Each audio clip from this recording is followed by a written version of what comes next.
আমি আজকে রান্না করব ইলিশ মাছের ঝুরা। ফ্রাই প্যান গরম হয়ে গেছে, তেল দিয়ে দিলাম।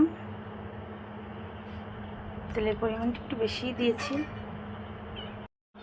আমার তেলটা গরম হয়ে গেছে, আমি এখন মাছগুলো দিয়ে দেব।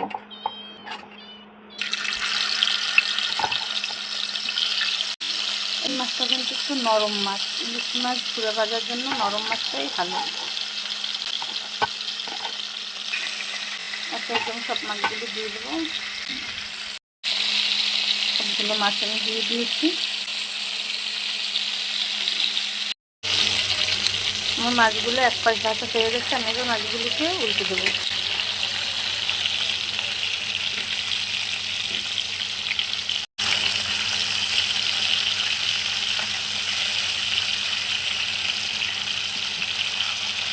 আমার মাছটা ভাজা হয়ে গেছে, আমি এখন তুলে নেব। এই গরম তেলে আমি বেশ কিছুটা পেঁয়াজ কুচি দিয়ে দেবো।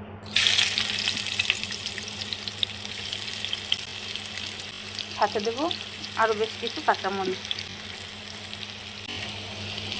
পেঁয়াজগুলো নেড়ে ছেড়ে ভালোভাবে একটু লাল লাল করে ভেজে নেব। আমার পেঁয়াজ ভাজাটা হয়ে গেছে, আর বেশি ভাজবো না।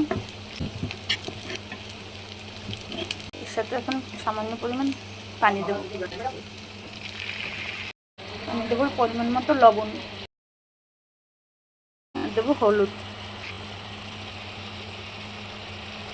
সামান্য একটু মরিচের গুঁড়ো দেবো।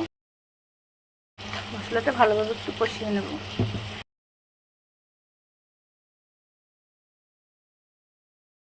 আমার মশলাটা ভাজা হয়ে গেছে, দেখুন তেল ছেড়ে দিয়েছে।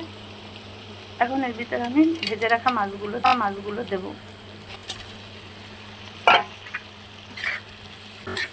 এখন এটা আস্তে আস্তে নাড়বো, নাড়তে নাড়তে এমনি ভেঙে যাবে, তখন ঝুরো ঝুরো হবে।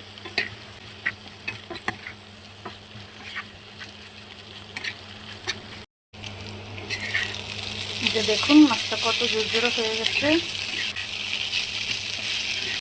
আমি আরও একটু ঝুরো ঝুরো করবো, লাল লাল হবে। নরম ইলিশ মাছ দিয়ে এরকম ঝুরো ভাজা কে কেউ পছন্দ করেন জানাবেন।